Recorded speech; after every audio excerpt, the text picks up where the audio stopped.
Bonsoir Grégory Merello. Bonsoir Abdel Samari, bonsoir à toute l'équipe. Merci beaucoup d'être avec nous dans l'émission. On va rappeler que vous êtes le directeur EDIS de l'aéroport Nîmes Grande Provence Méditerranée. Déjà jusque-là c'est bon? Jusque-là vous êtes bon. Parfait. Alors, on voulait vous inviter ce soir parce qu'en fait, cette année 2023, on a beaucoup parlé de l'aéroport de Nîmes parce qu'il y a eu de nouvelles lignes, parce qu'il y a eu beaucoup plus de passagers. Mais tout ça, on avait envie de le partager avec vous, que vous puissiez nous faire un bilan un peu chiffré de cette année 2023 parce que, bien évidemment, nos téléspectateurs nîmois veulent savoir si cet aéroport fonctionne aussi bien qu'on le dit.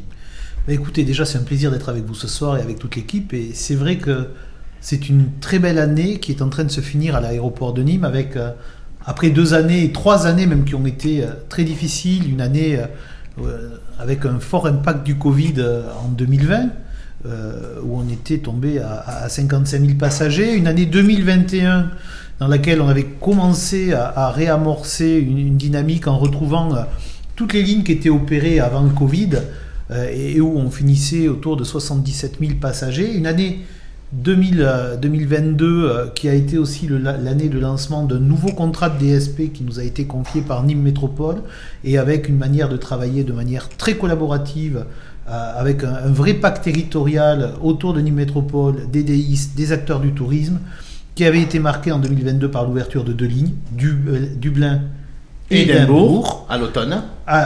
Pendant l'été. Ah oui, pendant l'été pour l'été, les deux lignes pour l'été 2022. Et une année 2023 où on a continué sur cette dynamique de retour après Covid du trafic aérien avec l'ouverture de la ligne sur Porto. Cette fois-ci plutôt l'Europe du Sud.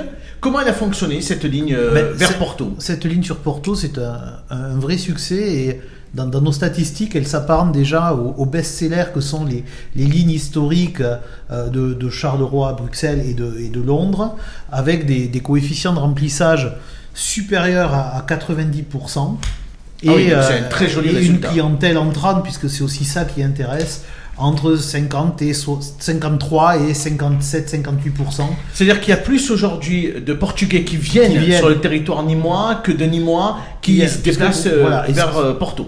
C'est quand même la vocation de notre aéroport que d'être une porte d'entrée sur le territoire et une porte de diffusion au sein de l'économie touristique qui est très importante pour Nîmes et au-delà pour l'agglomération. On a aujourd'hui la capacité de voir cet impact effectivement de ces nouvelles lignes sur le territoire nîmois en termes d'économie. On a ce fameux chiffre que Monsieur Proust, le président de Nîmes Métropole, balance régulièrement: 1 euro investi, c'est 40 euros de rapporté. Mais est-ce que c'est une vraie réalité aujourd'hui que l'on observe? C'est pas un chiffre qui est donné au hasard, c'est un chiffre qui est issu des études que fait la région Occitanie. Donc on ne peut pas se tarer que ça soit quelque chose qui soit issu d'une logique partisane pour servir l'aéroport. Mais ce chiffre, c'est une réalité. Et donc, pour aller au fond des choses, la région va relancer dans les 18 mois qui arrivent une nouvelle étude pour continuer à mesurer ses impacts en termes de flux touristiques, en termes d'impact sur le territoire, puisqu'il y a l'économie induite que va générer le touriste parce qu'il va consommer des nuitées d'hôtel, il va consommer du restaurant, il va consommer des locations de véhicules. Donc c'est vraiment visiter les sites touristiques et visiter évidemment les sites touristiques et on aime à rappeler quand on travaille avec les compagnies aériennes que l'aéroport de Nîmes il est situé aujourd'hui dans une espèce de triangle d'or dans lequel en 45 minutes on a accès à plus de monuments classés UNESCO que nulle part ailleurs en Europe et notamment avec la Maison Carrée qui a rejoint son patrimoine. On a les Arendal, on a le théâtre à Orange, le pont du Gard qui est un petit peu... Et puis l'abbatiale de Saint-Gilles. Et l'abbatiale de Saint-Gilles. On va le rappeler pour faire plaisir aussi à Eddy Valadier, c'est important de le dire. Et au-delà de ça, c'est un monument qui est classé UNESCO et qui attire du touriste. Je vais donner la parole autour de la table, mais encore quelques questions. La première, quelles sont les lignes en 2023 qui ont le mieux fonctionné? Est-ce que ça, on a déjà des chiffres, même s'il reste 1 mois et demi à peu près? Il reste 1 mois et demi. Aujourd'hui, on avait eu un objectif qui avait été fixé par Nîmes Métropole dans le cadre de la DSP qui nous ont confié d'atteindre 250 000 passagers sur l'année. Ce chiffre, on va l'atteindre, bon an, mal an, on y sera. Alors, vous dire s'il y aura 1000 passagers en moins, 1000 passagers en plus, aujourd'hui, on sera à l'objectif. Ce que je peux vous dire, c'est que sur les 250 000 passagers que l'on va réaliser cette année, on a perdu quasiment entre 10 et 15 000 passagers en début d'année à cause des mouvements sociaux qui ont conduit à de nombreuses annulations de vols vers Nîmes. Donc, on aurait normalement dû dépasser l'objectif qui avait été fixé par notre délégant. aujourd'hui, les lignes qui ont le mieux marché, finalement, ça va être toutes les lignes pendant l'été, puisqu'elles ont toutes été au-delà de 90% de remplissage, ce qui signifie qu'au-delà de 90% de remplissage, c'est très très important sur un avion qui comporte 189 places, c'est très très peu de sièges vacants. La surprise que l'on a, et on va dire la ligne qui dépasse un petit peu cela et qui sort en crête, c'est la ligne sur Porto aujourd'hui, et au point que Ryanair a décidé, en travaillant avec nous, de l'opérer à l'année. Et cette ligne ne sera pas seulement opérée pendant la saison estivale. Ah oui. Vous pouvez partir sur Porto toute l'année. À partir de 2024 ? D'ores et déjà. Aujourd'hui, vous pouvez partir à Porto le vendredi et rentrer le dimanche. Super. Allez, on va faire circuler la parole. Juste avant, il y a déjà une interpellation d'un téléspectateur pour vous, Monsieur Merello. Caroline, c'est à vous. Nous avons une question. De nouvelles compagnies aériennes vont-elles être annoncées prochainement, notamment Transavia ? Alors, la question est pour le moins directe, et s'il y a quelque chose sur lequel on communique de manière discrète tant que les choses ne sont pas signées, c'est les relations qu'on a avec les compagnies aériennes. Ce qui est certain aujourd'hui, c'est qu'un travail conjoint est mené avec Nîmes Métropole pour travailler sur de nouvelles destinations, avec l'opérateur historique, mais aussi, rien n'est fermé, avec de nouveaux opérateurs. Vous citiez un opérateur Transavia, qui est un opérateur qui, pour la petite histoire, fréquente régulièrement l'aéroport de Nîmes, parce que l'aéroport de Nîmes, c'est certes des passagers commerciaux, mais surtout un écosystème industriel avec des sociétés comme Sabena. Et Sabena assure la maintenance en vol des avions de Transavia. Et on a des avions de Transavia qui sont à Nîmes en maintenance. Une autre question dans quelques instants, Caroline, puisqu'il y a un autre téléspectateur qui interpelle, mais on va donner la parole tout de suite à notre invité principal de ce soir, Khadija Oudja. Est-ce que vous fréquentez l'aéroport de Nîmes ? Est-ce que ça vous est arrivé ? Qu'est-ce que vous en pensez, tout simplement ? Et puis la dynamique qui est opérée depuis 2022 par Nîmes Métropole. On ne peut que s'en réjouir. On s'en réjouit pour deux raisons. La première, c'est l'aspect économique que vous avez rappelé et synthétisé. Ça, je veux dire, il n'y a pas de débat sur ce point-là. Mais il y a aussi un autre aspect, et cet aspect-là m'attire particulièrement, c'est que la possibilité d'échanger culturellement. Et plus on est dans une dynamique de recevoir ou d'aller, plus il y a des échanges, que ce soit au niveau européen et voire internationaux, et plus on s'enrichit. Et la richesse culturelle, elle n'a pas de prix. Qui dit richesse culturelle dit richesse humaine, nécessairement. Et qu'est-ce qui est le plus important que ces échanges humains ? Qu'est-ce qui conduit à l'apaisement par la connaissance de ce qui nous est étranger ?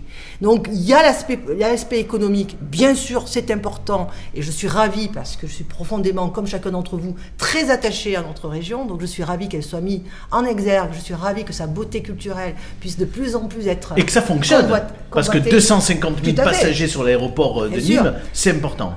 Alors ça fonctionne, je pense, et là je vous félicite, parce qu'il y a plusieurs facteurs. Pour que ça fonctionne, il faut le site, mais le site, il préexistait. Pourquoi maintenant ça fonctionne ? Je pense qu'on doit saluer l'engagement de ces professionnels, de ces hommes et de ces femmes qui sont, tout comme nous, très attachés à ce développement, qui ont œuvré. Et l'équipe, lorsqu'elle œuvre, eh bien, elle obtient des résultats qui sont ceux que vous nous avez évoqués il y a quelques minutes. Bravo. Catherine, ancienne députée sur le territoire du Vigan. Est-ce que l'aéroport de Nîmes, parce qu'on dit qu'effectivement cet aéroport il peut rayonner sur l'ensemble du département, est-ce que vous, plutôt du côté d'Alès, du côté des Cévennes, est-ce que c'est une bonne nouvelle d'avoir un aéroport à Nîmes pour lequel on peut voyager en Europe ? Ben oui, c'est une excellente nouvelle que d'avoir un aéroport à Nîmes. La dernière fois que j'ai décollé de Nîmes-Garon, c'était il y a très fort longtemps. Et donc de savoir qu'on peut reprendre l'avion à Nîmes-Garon, j'avais regardé pour aller en Irlande récemment, et j'ai vu que cette ligne-là sur Dublin, c'est très intéressant. Et par contre, la question que j'ai à vous poser, quel est l'atout majeur que vous mettez en avant pour exister entre l'aéroport Montpellier-Méditerranée et Marseille ? Ah, c'est une bonne question. Grégory Merello. C'est une bonne question, et elle va faire le lien aussi avec la remarque précédente. Quand on parle de l'aéroport de Nîmes et de connaître les gens, etc., on aime à saluer, par exemple, des initiatives qu'il y a eu dans le Gard de jumelage de villes qui se sont faits avec l'Irlande, avec des communes irlandaises, notamment parce qu'il y a cette ligne, et s'il n'y avait pas eu cette ligne, il n'y aurait jamais eu ces jumelages entre ces communes. Il en est de même avec l'université, où il y a des échanges universitaires qui ont lieu entre des étudiants français et qui vont faire de l'Erasmus en Irlande, puisqu'on parlait de cette ligne sur Dublin. Aujourd'hui, c'est exister par nos singularités.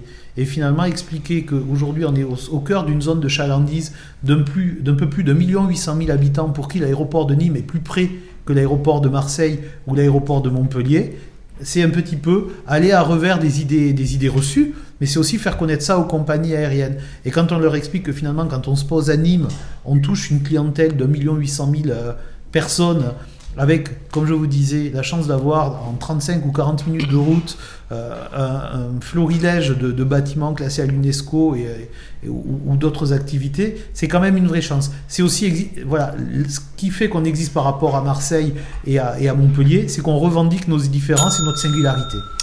Béatrice, c'est à vous. Votre question à notre invité Grégory Merello. Alors moi, Abdel, je vois beaucoup de provocations de votre part.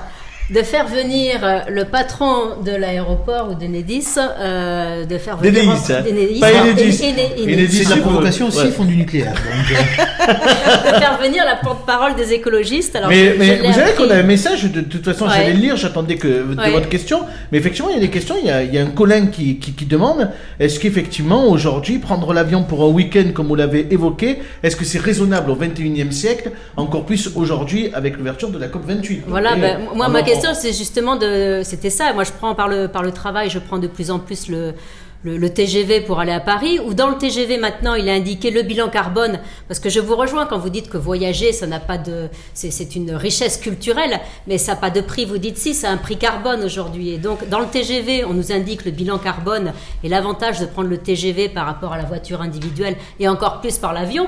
Et quand est-ce que vous allez mettre vous dans vos avions les bilans carbone? Et effectivement, je rejoins la question de votre auditeur. Oui. Et puis la réalité aussi, il faut le dire, Béatrice, c'est que la parole est libre ici. C'est pour ça que vous êtes là. C'est pas de la provocation, au contraire. Ça veut dire que tous les avis peuvent s'exprimer. Et puis je ne l'agresse pas complètement, il est dans son rôle aussi. Non, moi non plus, pour le moment. Monsieur Merello. Mais il est un peu blémi quand je lui ai dit qui j'étais quand même. Bon, Monsieur Merello, directeur de l'aéroport de Nîmes, qu'est-ce que vous pouvez répondre à Béatrice? Bon. Déjà que la SNCF affiche son bilan carbone, c'est très bien, ça va dans le bon sens. Je suppose également qu'ils doivent mettre en regard le bilan des centrales nucléaires qu'ils utilisent pour faire marcher leur train également, quand ils pondèrent leur bilan carbone. Et ça après, je laisse à chacun juge de savoir quel est le réel bilan carbone entre information, communication, ce qu'on veut bien nous dire. Ce qui est certain aujourd'hui, c'est que l'aérien, en matière de déplacement à longue distance, il ne faut pas opposer les modes de transport. Ça serait une erreur de fond, une erreur fondamentale. Aujourd'hui, quand on est sur des déplacements inférieurs à 3 heures avec une alternative ferrée, le chemin de fer, c'est évidemment la bonne option. Si on doit aller à Paris aujourd'hui, très clairement... C'est pour ça que d'ailleurs, il n'y a pas de ligne intérieure sur cet aéroport. Aujourd'hui, on constate, et c'est un phénomène national, une rétractation des lignes au départ de Paris, puisque dès qu'une alternative ferrée existe, c'est quand même le bon sens que d'aller là-dedans. Mais aujourd'hui, je peux vous garantir que pour aller à Dublin faire des échanges, la solution ferrée, elle est loin d'exister. Elle doit peut-être exister en cherchant bien, mais elle est très compliquée. Mais il ne faut pas opposer les modes de transport, et je pense que ça serait une erreur de fond. On va redonner la parole à Caroline. Il y a beaucoup de questions pour vous, Monsieur Merello. Donc vous avez bien fait d'être là et qu'on vous a invité ce soir. Allez-y, Caroline. Alors nous en avons plusieurs. Donc nous avons une personne qui nous demande concrètement, la ligne Nîmes-Séville ouvre à partir de l'année prochaine. D'autres personnes qui nous demandent des lignes pour Madrid et même pour les USA également. Est-ce que c'est possible, en tout cas, de voir un jour une ligne vers les USA? Et également Christelle qui nous dit, c'est bien, cette ligne avec celle de Vérone avait été demandée par le président de Nîmes Métropole, puisque Nîmes s'est jumelé avec Vérone et Cordoue. Ouais, alors... Monsieur Merello. Séville, alors Vérone, Cordoue, c'est ce qui est bien, c'est que chacun fait sa course et son panier de shopping. Ça veut dire qu'il y a d'attractivité. Mais ça veut dire, d'un côté, c'est très intéressant. Ça montre que l'aéroport est quelque chose qui intéresse les gens. Et aujourd'hui, nous, on continue à travailler. Pendant la période de reprise de Covid en 2021, 2022 et le début 2023. On avait eu des prises de position avec le président de Nîmes Métropole qui disait on a des coûts à faire. Et c'est vrai qu'on a fait des coûts parce qu'on était dans un système qui avait été totalement perturbé et réouvrir des lignes, il fallait être opportuniste, rapide, efficace. C'est ce qu'on a fait, on a chassé tous en meute et on a réussi à ouvrir 3 lignes en 2 ans. Ça fait plus qu'en 10 ans sur l'aéroport de Nîmes, je le rappelle quand même. Oui, parce qu'il reste des lignes existantes. Repositionner les choses. On a ouvert en 2 ans plus de lignes qu'en 10 ans. Et donc on a connecté davantage notre aéroport. et aussi réduit notre risque parce que quand on opère sur différents endroits, on se rend compte que s'il y a un pays qui a une difficulté, on peut arriver à rattraper des parts de marché ailleurs. Aujourd'hui, évidemment que les sujets sur des liaisons au sud sont d'actualité, mais on est bien trop en amont pour en dire plus. Moi, me donne une date autour du 15 décembre. Ouais. Une annonce le 15 décembre. Ouais, vous êtes un fou ou un tox? Mieux informé que moi, c'est quand même ce qui m'inquiète. Je crois pas. Je crois que vous êtes un bon cachotier. Moins que vous. Un mot pour terminer, Monsieur Mereno, parce que au-delà des lignes commerciales, bien évidemment, on a parlé de la partie industrielle sur le site de l'aéroport. En fait, vous investissez aussi à l'intérieur. Vous avez retravaillé le hall d'accueil pour les voyageurs, et puis vous investissez également auprès des professionnels avec une salle effectivement d'embarquement à destination des professionnels. Est-ce que vous pouvez nous dire un mot? C'est quoi la stratégie qui est derrière? Aujourd'hui, je vous disais, l'aéroport de Nîmes, c'est avant tout un écosystème. Il faut reculer parfois la caméra. Et je vous dis, voir l'aéroport que par le prisme passager, c'est passer à côté de 70% de l'activité qui s'y passe. L'aéroport de Nîmes, c'est avant tout, et de manière essentielle, un aéroport sur lequel sont opérés les vols de la sécurité civile. Donc aujourd'hui, nous on se félicite que la sécurité civile soit basée à Nîmes et opère quasiment un avion sur 2 qui décolle de l'aéroport. C'est à destination de la sécurité civile. Mais c'est aussi l'aéroport des gens qui y travaillent, des entreprises, des industries, des fleurons français comme Sabena, comme la société AFDEF. Sabena qui assure pour moitié la maintenance des avions de la sécurité civile et pour moitié qui est positionné soit sur les marchés, également, on en a soit parlé sur hier. les marchés militaires, soit sur des marchés civils aussi. Des sociétés de la formation, on a des lycées, on a 2 écoles de pilotage qui nous ont rejoints cette année. Et donc aujourd'hui, on est dans un système vertueux dans lequel chaque pan de notre économie de l'aéroport en sert un autre. Je pense aux étudiants qui sont en BTS aéronautique. Demain, ils travailleront chez Sabena. Et peut-être qu'après-demain, ils travailleront chez une autre entreprise de l'aéroport. Et pour soutenir tout ça, on avait besoin aussi, sur ce volet commercial de l'aviation, de faire un certain nombre d'investissements, puisqu'on a un aéroport qui a été pensé et qui est magnifique, et qui est le fruit d'un chef-d'œuvre d'un architecte qui s'appelle Villemotte, qui est très connu et qui a beaucoup travaillé sur Nîmes, mais qui a créé cette infrastructure dans les années 90. Et aujourd'hui, on s'est rendu compte, notamment à l'aune de la crise Covid, qu'on avait des choses qui avaient changé. On avait besoin d'avoir des espaces à certains endroits qui n'avaient pas été pensés. Demain, on va avoir une réforme de la manière de rentrer en Europe pour les personnes qui arrivent en dehors de l'espace Schengen. Il va falloir qu'on crée des espaces d'attente autour des douanes parce que il y aura les 800 millions de touristes qui arrivent en Europe, qui arrivent en France en dehors de Schengen, qui vont devoir être référencés sur le système un peu à l'américaine. Donc aujourd'hui, on lance un grand programme de travaux pour redonner à nos passagers du sens dans ce qu'ils recherchent et avoir une infrastructure qui soit beaucoup plus en phase avec les attentes qu'on a aujourd'hui en termes de déplacement. On va créer une boutique qui sera sous le thème du duty free, mais dont l'idée sera de mettre en avant les produits du territoire. On ne veut pas faire une énième boutique. Ça, c'est pour 2024 ? Ça sera pour la prochaine saison été. Les travaux sont en cours en ce moment. Bon, il y a encore beaucoup de questions, mais le temps nous est compté malheureusement. On aura l'occasion de vous inviter à nouveau, probablement le 15 décembre. Il n'y aura plus d'émission, mais on fera quelque chose le 15 décembre. Peut-être pour annoncer la ligne Séville. Merci, Monsieur Merino. Merci, Monsieur Samari. D'avoir été là ce soir. On était ravis de vous accueillir. On enchaîne tout de suite.